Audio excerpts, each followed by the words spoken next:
রাজনৈতিক উত্তাপে বিপিএল ঘিরে শঙ্কার কালো মেঘ, করণীয় নির্ধারণে শনিবার বিসিবির বৈঠক। Oh, again over the head. That's it. Pakistan storm into the final of DP World Under-19 Asia Cup. বাংলাদেশকে বিদায় করে যুব এশিয়া কাপের ফাইনালে পাকিস্তান, লঙ্কানদের হারিয়ে শিরোপার মঞ্চে চির প্রতিদ্বন্দ্বীদের সঙ্গী ভারত। বাংলাদেশ ফুটবল লিগে আবাহনীকে রুখে দিল পিডব্লিউডি, কাল মোহামেডান বসুন্ধরার ভিন্ন লড়াই।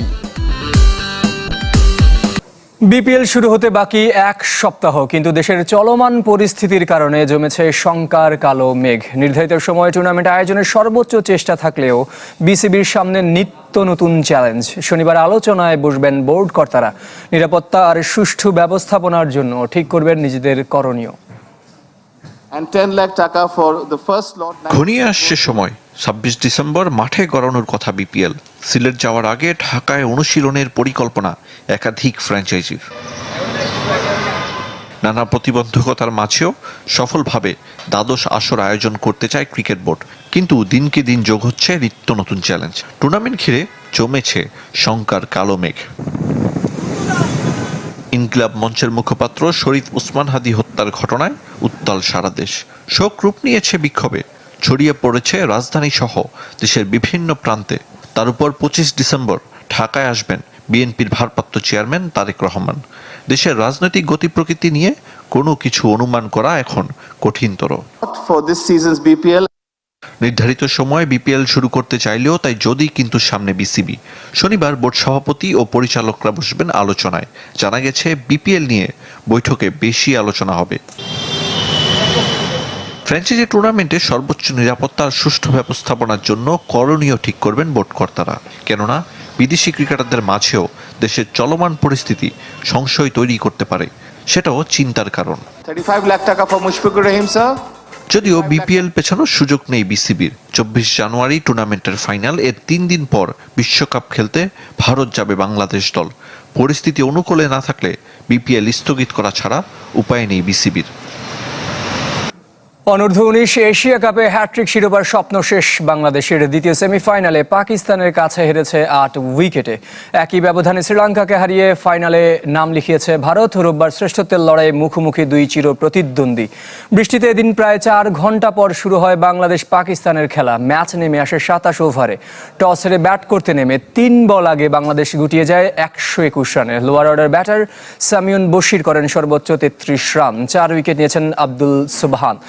জবাব দিতে নেমে সামির মিনহাজের অপরাজিত ৬৯ রানের ইনিংসে ভর করে ৬৩ বল আর ৮ উইকেট হাতে রেখে জয় তুলে নেয় পাকিস্তান। ইমন ও বশির নেন একটি করে উইকেট। বদলে গেল শ্রীলঙ্কার টি-20 অধিনায়ক। বিশ্বকাপের জন্য অভিজ্ঞ দাসুন সানাকাকে বেছে নিয়েছে লঙ্কান ক্রিকেট বোর্ড। প্রমোদ ভিক্রমাসিংহের নেতৃত্বাধীন নতুন নির্বাচক প্যানেল গ্লোবাল আসরের জন্য অভিজ্ঞ সানাকার উপর ভরসা রেখেছেন, যেই কমিটি এই মাসেই দায়িত্ব নিয়েছে। যদিও এতদিন নিয়মিত অধিনায়ক ছিলেন চারিথ আসালঙ্কা, তবে বিশ্বকাপের জন্য ২৫ সদস্যের প্রাথমিক স্কোয়াডে আছেন তিনি। ভাগ্য সহায় হয়েছে নিরোশন ডিগভেলার, যিনি সবশেষ লঙ্কান জার্সিতে খেলেছেন ২০২৩-এর মার্চে, সেটাও সাদা পোশাকে। ভানিন্দু হাসারাঙ্গা, দুনিত ভেলালাগে, মাথিসা পাথিরানা, নিরোশন ডিগভেলা, ধনঞ্জয় ডি সিলভা, পাথুম নিশাঙ্কারা আছেন স্কোয়াডে। বি গ্রুপে শ্রীলঙ্কার প্রতিপক্ষ অস্ট্রেলিয়া, আয়ারল্যান্ড, জিম্বাবুয়ে ও এবার জানাবো বাংলাদেশ ফুটবল লিগের খবর। ডিফেন্ডারদের ভুলে আবারও পয়েন্ট হারালো আবাহনী। ২-২ গোলে ড্র করেছে পিডব্লিউডির বিপক্ষে। কুমিল্লার শহীদ ধীরেন্দ্রনাথ দত্ত স্টেডিয়ামে প্রথমে এগিয়ে যায় পিডব্লিউডি। ১০ মিনিটে গোল করেন মিনহাজুল স্বাধীন। দ্বিতীয়ার্ধের শুরুতে আলামিনের গোলের সমতায় ফেরে আকাশে নীলরা। আক্রমণের ধারা অব্যাহত রেখে ৭৪ মিনিটে আবাহনীকে এগিয়ে নেন শেখ মুরসালিন। লিড ধরে রেখে জয়ের পথে থাকলেও মারুফুল হক শিষ্যদের কপাল পুড়ে ইনজুরি সময়ে পিডব্লিউডির হয়ে স্কোরশিটে নাম তোলেন সাইদ। ৭ ম্যাচে ৯ পয়েন্ট নিয়ে টেবিলের ৪-এ এখন ধানমন্ডি জায়ান্টরা। দিনের অন্য ম্যাচে ব্রাদার্স ইউনিয়নকে ৩-২ গোলে হারিয়েছে রহমতগঞ্জ।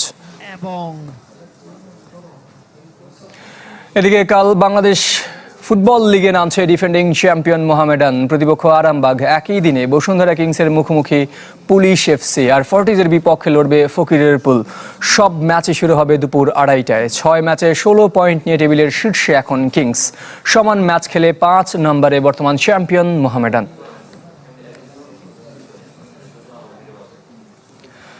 এবার দেশের বাইরের ফুটবলের খবর। অনেকটা ম্যাজিকের মতো বদলে গেছে মরক্কোর ফুটবল। সাম্প্রতিক সময়ে সাফল্যের জোয়ারে ভাসছে আফ্রিকার দেশটি। যুব দল থেকে শুরু করে জাতীয় দল, এমনকি নারী দলও টেক্কা দিচ্ছে সমান তালে। নির্দিষ্ট পরিকল্পনা আর সুদূর প্রসারী ভাবনা থেকেই পাচ্ছে এমন ধারাবাহিক সাফল্য। সাম্প্রতিক সময়ে ফুটবলের অন্যতম পরাশক্তি মরক্কো। ফুটবলের সাফল্যের জোয়ারে ভাসছে আফ্রিকান প্রতিনিধিরা। যুব দল থেকে শুরু করে জাতীয় দল, এমনকি নারী দলও টেক্কা দিচ্ছে সমান তালে। চলতি বছরই প্রথমবারের মতো যুব বিশ্বকাপ সেরা হয়েছে মরক্কো। রেকর্ড 6 বারের চ্যাম্পিয়ন আর্জেন্টিনাকে হারিয়ে আনন্দে ভাসেন মরক্কান ফুটবলাররা। গেল বছর নারী আফ্রিকা কাপ অফ নেশনসে চমক দেখিয়েছে অ্যাটলাস লায়নেসেস। হয়েছে রানার্স আপ। দ্বিতীয় স্থানে থেকে আসর শেষ করেছিল 2022 সালেও।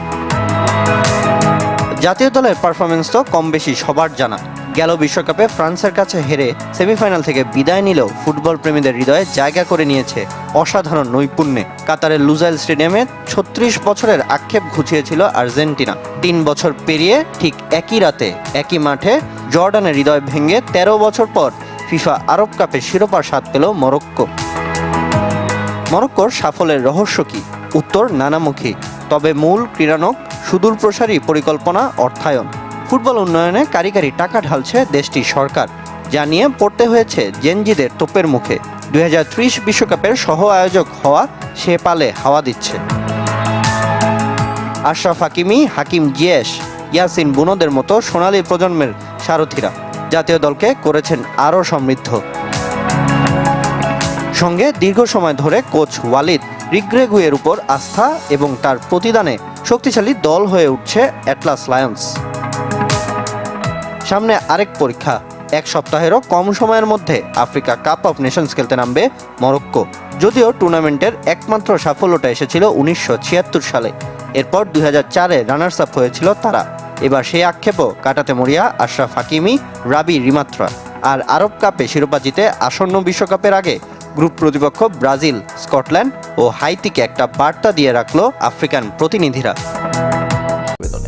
আইপিএল এর নিলামের মঞ্চে ইতিহাস গড়লেন মুস্তাফিজুর রহমান। বাংলাদেশিদের মধ্যে সর্বোচ্চ মূল্যে নিলামে বিক্রি হলেন কাটার মাস্টার। রেকর্ড মূল্যে তাকে দলে ভিড়িয়েছে শাহরুখ খানের ফ্র্যাঞ্চাইজি কলকাতা নাইট রাইডার্স। ফিজকে কলকাতায় নিতে তাদের খরচ হয়েছে 9 কোটি 20 লাখ রুপি, বাংলাদেশি মুদ্রায় যা কিনা প্রায় 12 কোটির কাছাকাছি। এত বিপুল পরিমাণ অর্থ দিয়ে মুস্তাফিজকে কেনার পেছনে অবশ্য যথেষ্ট কারণ রয়েছে। সাম্প্রতিক সময়ে বেশ দারুণ ছন্দে আছেন কাটার মাস্টার মুস্তাফিজুর রহমান। বাংলাদেশের জার্সি গায়ে নিজেকে যেন খুঁজে পেয়েছেন টাইগার এই পেস সেন্সেশন। অভিষেকের বছরের পর এবারই বল হাতে সবচেয়ে বেশি কিপ্টে ছিলেন ফিজ। অথচ এই বছরেই কিনা তিনি নিজের ক্যারিয়ারের সবচেয়ে বেশি টি20 ম্যাচ খেলেছেন। 20 ম্যাচ খেলা ফিজের ঝুলিতে এবছর উইকেট রয়েছে 26টি আর ইকোনমি 6.09, যেখানে নিজের অভিষেকের বছরই এর থেকে কম ইকোনমি ছিল ফিজের। অর্থাৎ নিজের চিরচেনা শেপেই আছেন বাংলার ফিজ। শুধু আন্তর্জাতিক ক্রিকেটে সফল হয়েছেন মুস্তাফিজ এমনটাও না, ফ্র্যাঞ্চাইজি ক্রিকেটে নিজেকে নিয়মিতই আপগ্রেড করা ফিজ বিশ্বের প্রতিটি অঞ্চলে নিজের জাদুর ছাপ দেখিয়েছেন। সাকিবের পরেই তিনি এখন ফ্র্যাঞ্চাইজি ক্রিকেটে বাংলাদেশের ফেরিওয়ালার দায়িত্বটা পালন করছেন, আর সেটাও আবার বেশ ভালো করেই। সাম্প্রতিক ফর্মের পাশাপাশি নিলামের মঞ্চে